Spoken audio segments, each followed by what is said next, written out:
The genetic legacy of the Astartes, Space Marines, the Emperor's mightiest warriors, are more than just soldiers. They are living weapons, shaped by the genetic material of their Primarchs.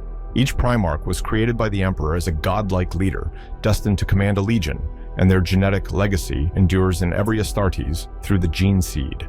At first glance, this deep connection might suggest that Space Marines are merely clones, copies molded in their Primarch's image designed for war. After all, they inherit their father's strength, intellect, and even aspects of their personality. But is that the full story? Are they nothing more than reflections of their gene fathers, or is there something more that defines them? To answer this, we need to examine how gene seed shapes a Space Marine, how much of their Primarch's essence truly remains within them, and how some chapters have evolved, sometimes mutating, far beyond their original blueprint. In the end, we must confront the ultimate question: are Space Marines just clones, or are they something far more unique? Before we continue with the video and my further explanation about the lore Warhammer 40k Legions, I want to ask for your help. I'm trying to reach 5,000 subs before the grim darkness future starts, so I'd really appreciate it if you would subscribe and help me out, and let's win this battle together. Okay, let's continue. The genetic link, gene seed and Primarch DNA. To truly understand the connection between Space Marines and their Primarchs, we must start at the source, the gene seed. This genetic material, harvested from the DNA of a Primarch, is the foundation of every Astartes. It is implanted into human recruits through a series of organ augmentations and biological transformations, gradually reshaping them into superhuman warriors. Each Space Marine chapter can trace its lineage back to one of the original legions, which were created from the genetic material of their respective Primarchs. This means that every Space Marine carries a piece of their Primarch within them, not just physically, but often psychologically as well. The Emperor originally designed this process to produce strong and reliable warriors, but genetics are never static. Over time, mutation, degradation, and even corruption have led to significant changes among the chapters.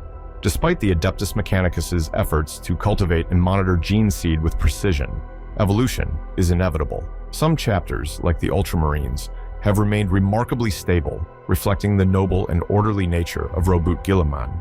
Others, however, bear the scars of genetic flaws. The Blood Angels, for example, suffer from the Black Rage and Red Thirst, conditions linked to the tragic death of their Primarch, Sanguinius. Then there are the Space Wolves, whose gene seed, influenced by the Canis Helix, has given them wolf-like traits that even Lemon Russ himself may not have fully intended. This raises a crucial question. If all Space Marines descend from the DNA of their Primarch, how much of that original legacy remains intact? Do they truly inherit their Primarch's mind, will, and personality, or does something else shape them into the warriors they become? That's what we'll explore next. How much of a Primarch remains in a Space Marine? At first glance, Space Marines appear to be nearly perfect reflections of their Primarchs. They inherit their gene father's immense strength, endurance, and battle instincts, often even mirroring their mannerisms and tactical preferences. Yet, calling them mere clones would be an oversimplification. The influence of the gene seed goes beyond just physical traits.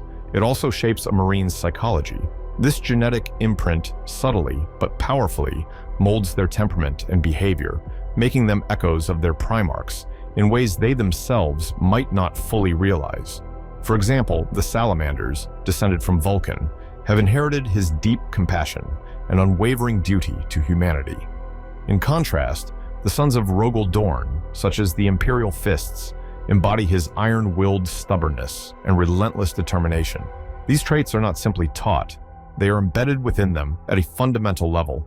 However, the way a Primarch's essence manifests in their Astartes varies greatly. In stable chapters like the Ultramarines, Guilliman's strategic mind and pragmatism remain clear in his warriors. But in more fractured legions, the genetic imprint can express itself in unpredictable ways. Take the Blood Angels, for instance. They suffer from the Black Rage, a genetic flaw that forces them to relive Sanguinius's final moments against Horus. This suggests that their connection to their Primarch is not merely symbolic, it is encoded in their very DNA. Similarly, the Space Wolves have evolved beyond what Lemon Russ may have ever intended. The influence of the Canis Helix has made them far more feral than their gene father, pushing their genetic inheritance into something both distinct and untamed. Yet, For all these inherited traits, Space Marines remain individuals. They are not just products of their genetics, but also of their training, experiences, and the environments in which they are shaped. While they carry an imprint of their Primarch, they are not bound to be mere copies. They are warriors molded by both nature and nurture. But what happens when a chapter begins to drift too far from its genetic foundation? Let's take a look at some of the most extreme cases. Variance and deviance among Space Marine chapters. Even though Space Marines inherit the genetic material of their Primarchs, their gene seed is far from perfect.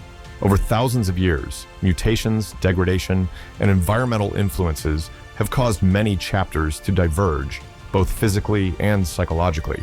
While some still bear a strong resemblance to their gene father, others have transformed into something entirely different. One of the most infamous examples of genetic deviation can be seen in the Blood Angels. Once paragons of Sanguinius's angelic grace, their gene seed has been plagued for millennia by the Black Rage and Red Thirst.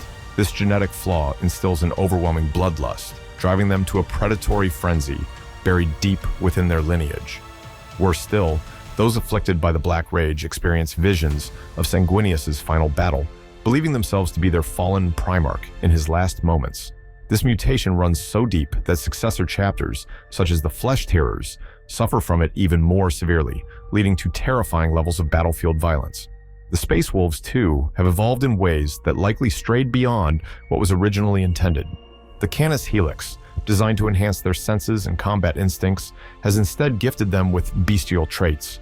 Some warriors, like the Wolfen, completely lose their humanity, mutating into monstrous, wolf-like creatures. Over the centuries, the Space Wolves have become something far removed from Leman Russ himself, less a reflection of their Primarch and more a unique force of their own. Physical mutations are not limited to these two examples. Some chapters have undergone extreme physiological changes, making them barely recognizable as Astartes. The Black Dragons, a product of the ill-fated 21st founding, develop bony protrusions from their heads and arms, turning them into fearsome shock troopers. The Firehawks, another ill-fated chapter, were known for their gene seed instability, an issue that may have ultimately led to their mysterious disappearance. However, not all divergence is purely genetic. Cultural influences also play a major role in shaping a chapter's identity. The Dark Angels, for example, still resemble their Primarch, Lionel Johnson, in many ways, yet their relentless obsession with secrecy and their hunt for the fallen has transformed them into something their gene father may not have fully approved of. Similarly, the Raven Guard, descended from Corvus Corax, struggle with unstable gene seed that makes it increasingly difficult to produce new recruits. These deviations prove that while gene seed carries a Primarch's legacy, it is not an unbreakable mold. Many chapters have evolved, sometimes so drastically that their Primarch might not even recognize them. But what happens when these mutations go beyond simple deviations and descend into outright corruption? Next, we'll examine the most extreme cases of gene seed failure, stories of extreme divergence. While most Space Marine chapters still maintain some connection to their Primarchs, others have drifted so far that they are barely recognizable. Some of these transformations stem from dark and unnatural forces, while others are the result of genetic accidents, mutations that have reshaped these warriors into something entirely different. One of the most striking examples of extreme divergence is the Soul Drinkers. Once a chapter of noble warriors, their gene seed began mutating in bizarre ways, leading to unnatural traits, some even growing additional limbs. As their physical changes grew more severe, so did their doubts about the Imperium itself. Over time, they found themselves at odds with the very forces they once fought alongside. Though they initially resisted the lure of chaos, their mutations and rebellious nature ultimately cast them out as exiles, neither truly imperial nor fully corrupted. Another unsettling case is that of the Black Dragons. Their gene seed defect causes excessive bone growth, resulting in elongated claws and horn-like protrusions on their heads. While these mutations make them terrifying melee combatants, they also raise serious concerns about the stability of their gene seed. Despite the fear and suspicion they inspire, the Imperium tolerates their existence for now due to their brutal effectiveness in battle. Even more disastrous were the chapters of the Cursed Founding, an ill-fated experiment by the Adeptus Mechanicus to enhance the gene seed of the Astartes. The results were catastrophic. Many of these chapters suffered from severe mutations, mental instability, or genetic flaws so extreme that they became unfit for service. The Flame Falcons, for instance, developed a genetic anomaly that caused them to burst into flames at will, an uncontrollable and ultimately destructive trait that doomed them as a fighting force. Not all forms of divergence stem purely from genetics. Some chapters lose their connection to their Primarchs through cultural evolution rather than biological corruption. The Lamenters, a successor of the Blood Angels, still suffer from the same tragic flaws as their gene father, yet they have developed an almost supernatural sense of doom, as if cursed by fate itself. Meanwhile, the Minotaurs, whose gene seed origin remains a mystery, have adopted an authoritarian and merciless approach to warfare, one that resembles no known Primarch. However, the most extreme cases of divergence are found among the Chaos Space Marines. Once proud Astartes, these warriors have been twisted beyond recognition. The Thousand Sons, originally the sons of Magnus the Red, were so thoroughly warped by the powers of the warp that most of them are now nothing more than dust-filled suits of armor, mere echoes of what they once were. The Death Guard, who once resembled their Primarch Mortarion, have transformed into bloated, plague-ridden monstrosities, bearing little resemblance to their former selves. These cases demonstrate that the bond between a Primarch and his sons is not always absolute. While some chapters remain true to their origins, others have been reshaped so completely that their Primarch, were they still alive, might not even recognize them. But was this transformation always part of the plan? Did the Emperor design the Space Marines to evolve into something unique, or was his vision for them one of perfect, identical warriors? That is the question we will explore next. The true intentions of the Emperor, clones or soldiers. When the Emperor created the Primarchs and, in turn, the Space Marines, his goal was never as simple as cloning. Instead, he sought to forge the greatest warrior civilization had ever seen. Genetically enhanced, yes, but also capable of independent thought and strategic brilliance. The gene seed was not meant to produce mindless duplicates of a Primarch, but warriors who embodied their strengths while remaining adaptable to the ever-changing demands of war. Unlike the Thunder Warriors, the crude yet powerful killing machines that preceded them, the Space Marines were designed for endurance. Their gene seed provided the stability necessary to sustain the Imperium's war machine across generations. Yet even from the start, this genetic foundation was flawed. The Emperor was aware that degradation was a possibility, but before he could refine or replace the gene seed, the Horus Heresy shattered his plans. Beyond genetics, a Space Marine's identity is shaped just as much by culture and upbringing as by their DNA. The Ultramarines, for example, do not simply follow Guilliman's disciplined ways because of their gene seed. They are raised within the structured and orderly society of Ultramar, where governance and strategy are instilled from an early age. Similarly, the Space Wolves are not aggressive warriors merely because of Leman Russ's genetic influence. Their tribal warrior culture reinforces their honor-driven, wild nature. If the Emperor had wished for true clones, he could have created them. Instead, he designed warriors who could evolve beyond their Primarchs, even while remaining genetically tied to them.